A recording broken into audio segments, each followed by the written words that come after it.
Disgraced USA gymnastics Dr. Larry Nassar wrote a letter to the judge presiding over his sentencing, expressing concern for his mental health as he listens to days' worth of statements from his victims. The judge, unswayed, admonished Nasser in court Thursday.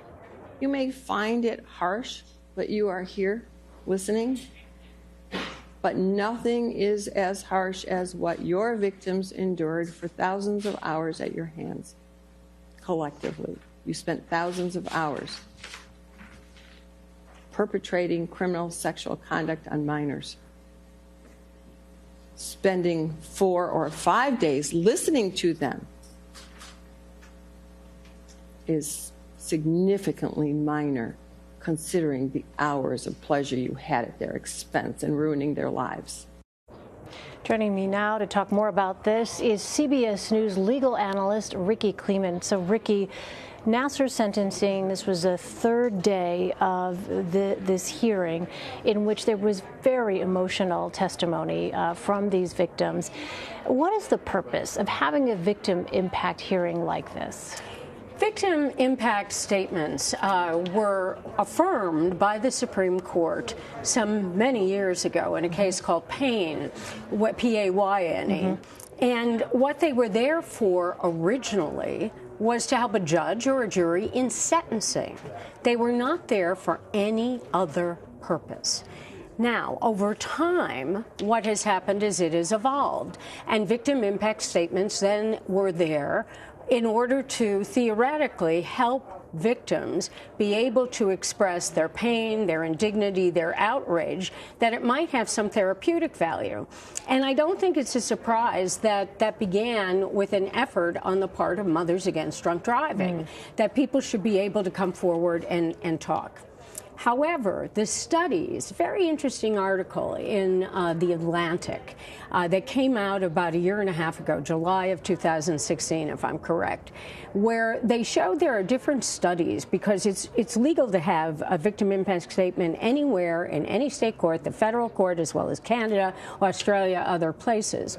There are varying studies that say it really may not help victims in the end in terms of any therapeutic value. Interesting. It is. He has to be there, though? Well, it's a fascinating thing when you look at the law.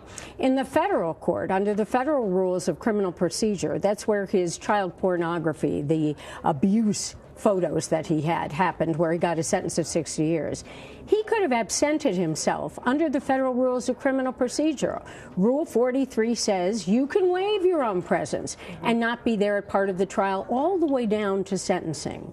However, there's nothing that is comparable either way under Michigan law, at least that I could find. At the same time, in that letter, Nasser accused the judge of orchestrating a, quote, media circus. What about that? Well, I think that he is, number one, wrong, because the victim has the right under Michigan law and other states, as I said, and federal court, to come forward prior to sentencing and to say what impact this defendant's conduct has had on them. The fact that he wants 7 victims to testify instead of somewhere near 105, well, that you can understand why he wants that. However, that's just too bad for him. The victims have a right, and she is giving them that right. He says it's a media circus because she wants to be on camera, frankly, a claim which I find disingenuous. He says, well, you put me in the witness box so that when they photograph me, they have to photograph you. I don't think that this judge needs any publicity.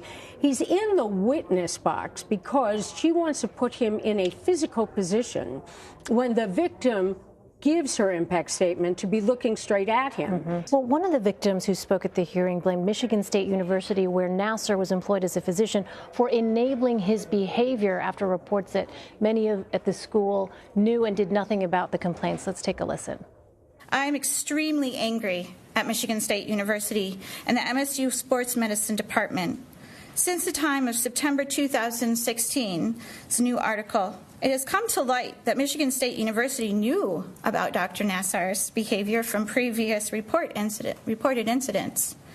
Michigan State did nothing to remove Dr. Nassar, even though they knew that he was a doctor with a questionable past. At the time I saw him as a patient, he had already had complaints about his behavior. Had I known that he had a history of sexual assault, I would not have put myself in a position to be treated by him. I hold Michigan State responsible for enabling Dr. Nassar's behavior. So, Rikki, what about that? Is the university responsible? Well, we're going to find out in civil suits if the university is responsible. We're going to find out also for the gymnasts on the Olympics teams. We've heard statements about USA Gymnastics, U.S. Olympic Committee. Who is responsible under the law will ultimately be looked at by some civil court somewhere, or a civil suit somewhere in a court, or not. We can believe what we choose to believe as people in this country. When you hear something like that, we're right back to Penn State and Jerry Sandusky. When a complaint is made about sexual abuse of a child, let alone an adult female, and it goes to something like a university, if there is real evidence of that, the university would have some problems. We'll find out. All right, Rikki Klieman, it's a disturbing case. Thank Terrible. you. Thank you very much, though, for helping to